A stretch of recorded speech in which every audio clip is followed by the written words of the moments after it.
Clip number 340 انشاءاللہ عز و جل۔ اس کلپ میں سورہ اعراف کی آیت نمبر 30 سے 31 تک کی تلاوت، ترجمہ اور تفسیر قرآن صراط الجنان سنیں گے۔ بسم اللہ الرحمن الرحیم۔ اللہ کے نام سے شروع جو نہایت مہربان رحمت والا ہے۔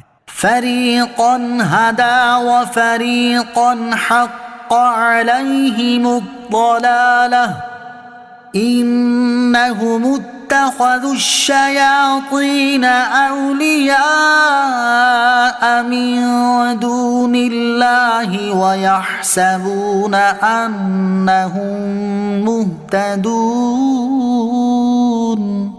ترجمہ: ایک گروہ کو ہدایت دی اور ایک فرقے پر گمراہی ثابت ہو گئی۔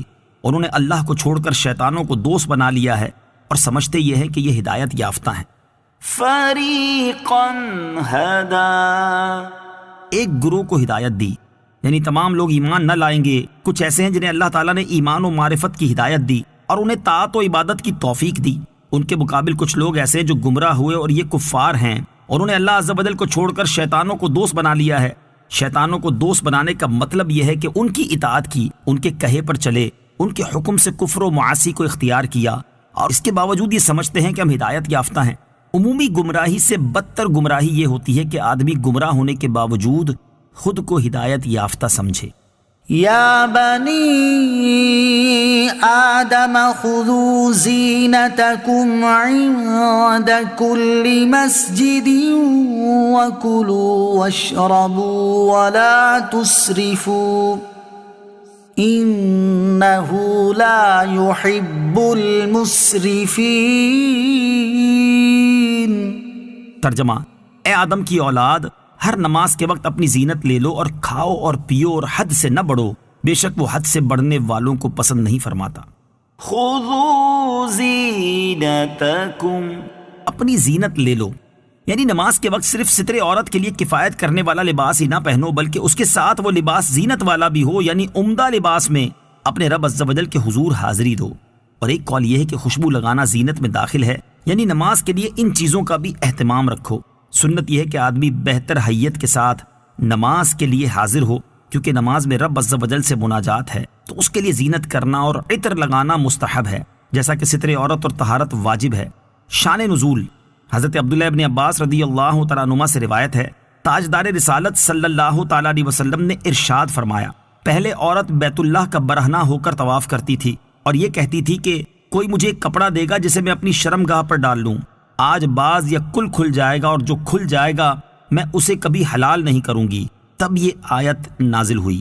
آیت خذوا زینتکم سے معلوم ہونے والے احکام: اس آیت میں ستر چھپانے اور کپڑے پہننے کا حکم دیا گیا، اور اس میں دلیل ہے کہ ستر عورت نماز، طواف بلکہ ہر حال میں واجب ہے۔ اور یہ بھی معلوم ہوا کہ نماز جہاں تک ہو سکے اچھے لباس میں پڑھے اور مسجد میں اچھی حالت میں آئے۔ بدبودار کپڑے، بدبودار منہ لے کر مسجد میں نہ آئے، ایسے ہی ننگا مسجد میں داخل نہ ہو۔ مسجد پاک صاف رکھنے سے متعلق 3 احادیث۔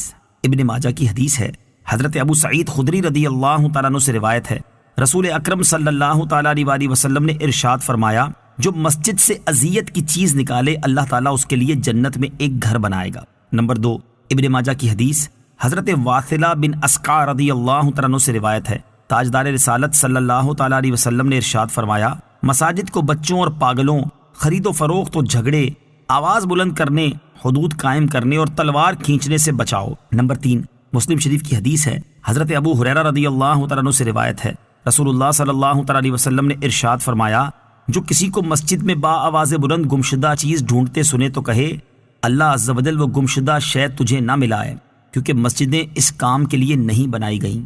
قیمتی لباس میں نماز: امام اعظم ابو حنیفہ حضرت نعمان بن ثابت رضی اللہ تعالیٰ عنہ نماز تہجد کے لیے بیش قیمت قمیص، پاجامہ، عمامہ اور چادر پہنتے تھے، جس کی قیمت 1500 درم تھی۔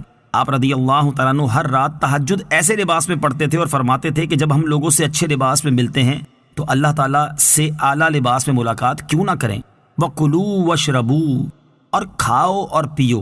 شان نزول: کلبی کا قول ہے کہ بنی عامر زمانہ حج میں اپنی خوراک بہت ہی کم کر دیتے تھے اور گوشت اور چکنائی تو بالکل کھاتے ہی نہ تھے، اور اس کو حج کی تعظیم جانتے تھے۔ مسلمانوں نے انہیں دیکھ کر عرض کیا یا رسول اللہ صلی اللہ تعالیٰ علیہ وسلم ہمیں ایسا کرنے کا زیادہ حق ہے۔ اس پر یہ نازل ہوا کہ کھاؤ اور پیو، گوشت ہو کھا چکنائی ہو، اور اسراف نہ کرو۔ اور وہ یعنی اسراف یہ ہے کہ سیر ہو چکنے کے بعد بھی کھاتے رہو، یا حرام کی پرواہ نہ کرو، اور یہ بھی اسراف ہے کہ جو چیز اللہ تعالیٰ نے حرام نہیں کی اس کو حرام کر لو۔ حضرت عبداللہ ابن عباس رضی اللہ تعالیٰ عنہما نے فرمایا کھاؤ جو چاہو اور پہنو جو چاہو، اور اسراف اور تکبر سے بچتے رہو۔ اس سے معلوم ہوا کہ محض ترک دنیا عبادت نہیں، ترک گناہ عبادت ہے۔ قرآن کی آدھی آیت میں پورا علم طب۔ خلیفہ ہارون رشید کا ایک عیسائی طبیب علم طب میں بہت ماہر تھا۔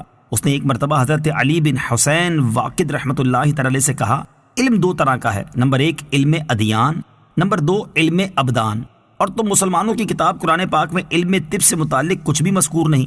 آپ رحمۃ اللہ تعالی نے اس عیسائی طبیب کو جواب دیا اللہ تعالیٰ نے ہماری کتاب کی آدھی آیت میں پوری طب کو جمع فرما دیا ہے۔ عیسائی طبیب نے حیران ہو کر پوچھا وہ کون سی آیت ہے؟ آپ رحمۃ اللہ تعالی نے فرمایا وہ اللہ تعالیٰ کا یہ فرمان ہے وَكُلُوا وَاشْرَبُوا وَلَا تُسْرِفُوا، کھاؤ اور پیو اور حد سے نہ بڑھو۔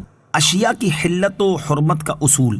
آیت میں اس بات کی دلیل ہے کہ کھانے اور پینے کی تمام چیزیں حلال ہیں سوائے ان کے جن پر شریعت میں دلیل حرمت قائم ہو، کیونکہ یہ قاعدہ مقررہ مسلمہ ہے کہ تمام اشیاء میں اصل اباحت ہے مگر جس پر شارع نے ممانعت فرمائی ہو اور اس کی حرمت دلیل مستقل سے ثابت ہو۔